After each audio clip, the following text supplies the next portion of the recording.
Tomorrow marks the 1 month anniversary of when I first moved to Phoenix. Thought I would make a review of all the differences I've noticed between Phoenix and Seattle. So I moved to Phoenix to find some refuge from all the solo sexual discrimination and harassment that I experienced in Seattle, and I had a mixed bag. I mean, at my workplace, it doesn't seem like my voice is completely not heard, but at the same time, change is slow, and people have feelings and differences that are not easy to put into words. Let me give you a couple examples. I'm working at a franchised tutoring center. Most weeks I work 30 to 35 hours, but last week was a mid-semester break. We got slower hours. You got to read that as you got fewer paid hours at work. And so it would have been a nice time for me to take time away from work so that I'm not giving up a lot of hours. And but you know what? I'm new there, and the students kind of need me. I got a lot of students who are studying for their SAT math. And so I stayed behind, and my colleagues went away. And I ended up having to learn how to teach a lot of other subjects that I'm not exactly fluent with. The English sections, a little bit of history, a little bit of biology as well. And long story short, it didn't feel like I had a shortened week because I had to review all this extra material. It still felt like I worked 35 hours, except I only got paid for 14 or whatever it was. Now, if that wasn't bad enough, then one day I needed to talk to one of my colleagues to ask him something about one of our students. I only know him on Facebook, and when I opened his Facebook, I saw him having a great time in Cancun. Don't get me wrong. I'm glad that he appreciates a different kind of vacation than I do. But it really upset me because here I am working long hours for him, only getting paid half as much, and him kicking back and having a good time. He should have had a little bit more sensitivity to realize not to post that until he gets home. I really feel he should have. I mean, he's older than me. I want to say he's in his mid-40s, and he should know better. Even I would know better than to do that. But whatever his situation is, I got so upset that instead of asking him the question, I deleted him on Facebook and decided to figure it out myself. That's the kind of problem I run into, right? A few months from now, if I decide to go to, there's going to be a computer gaming conference in Portugal. First of all, a lot of times people can't accept my ways of vacation a lot compared to my colleague going to Cancun. Now, I ran into another problem today, actually. I'm very miffed that we have a staff meeting every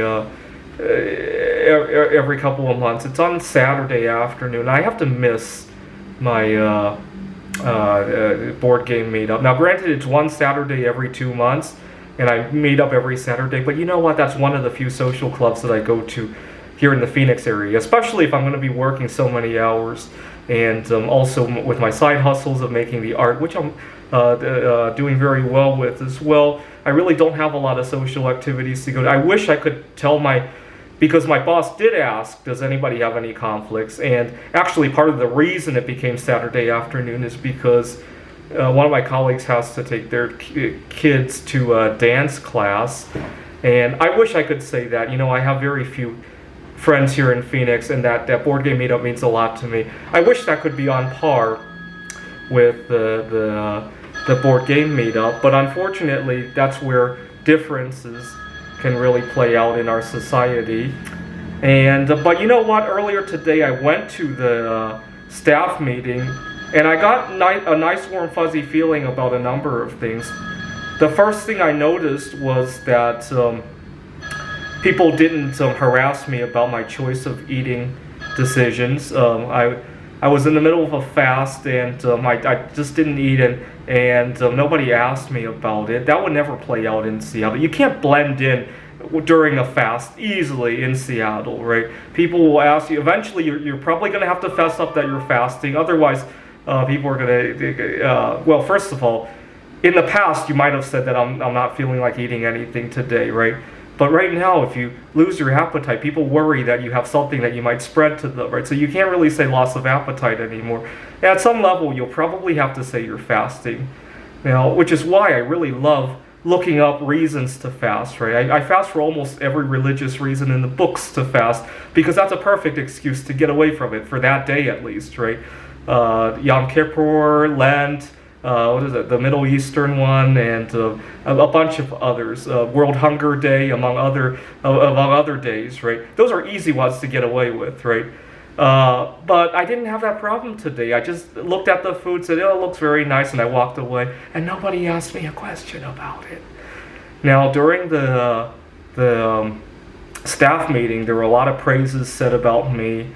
Now, there was one minor issue that came up during the staff meeting that could have been better. We talked a little bit about diversity, and there was talk about gender roles and all that, but there wasn't that one diversity that I'm shooting for. And I wish I could have said that, you know what, part of the reason I was able to work this shortened week, or not even shortened week, but less paid week, I need to say that, was because of my differences in sexual identity. And how about next time somebody who is in a different sexual identity who could handle something else better, how about they fill in for me as well? Something to that effect. I wish I lived in a society that could listen to that. Unfortunately, a lot of times I don't, right? Now, one caveat to all this nice, warm, fuzzy feeling is that I haven't been fasting as aggressively as I did back home in Seattle. You see, back home in Seattle, I was so angry all the time that half the time I didn't even want to eat. And the other half of the time, I almost wanted to kill myself by not eating. And here in Phoenix, I haven't felt those kind of feelings anymore, and so I've been eating a little bit more than I should. It kind of reminds me of how some people, when they take antidepressants, they feel better, they start eating more. It almost feels like that, except that it's the locale of Phoenix that is acting like an antidepressant, right? And unfortunately, I've been feeling so much better that I feel romance toward myself, and I've been masturbating again. I've done so 2 times in the last month of moving here to Phoenix, although it's still a hell of a lot better than how I used to masturbate 2 times a day, right?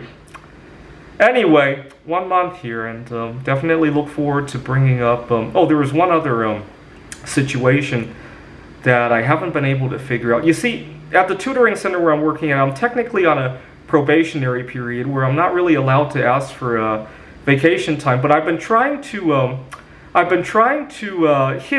drop hints that there are certain days I want off, especially the day after that lunar eclipse in November. And one day I was showing one of my students some trigonometry and how we measure the distance to the moon, and I used the lunar eclipse as an example. Oh, by the way, there's one in November. I hope to see it. I don't know if I have the day off after that, though. I made sure my boss heard that. He didn't react to it. A couple days later, I was talking to my boss, and I mentioned how excited I was about the lunar eclipse, except that the next day is going to be crazy for me. I don't think he got the message either. I need to get better at these indirect communications, right? Sometimes there's something you can't ask, right? Asking a girl out on a date can sometimes be like that, depending on the situation with the girl, right? Maybe it's at a workplace, at a church. You can't directly ask. How do you indirectly drop it, right? Or you get the idea, right? Asking for various favors, you get the idea, right? Or nudging my students to do their homework without sounding like I'm very bossy. Whatever the situation, you get the idea. That I do need to work on. But that's a minor issue compared to all the drama I had back home in Seattle with the unfair treatment, with the harassment about what I eat and when I fast, and all the rest, right? And to the point that I almost wanted to kill myself.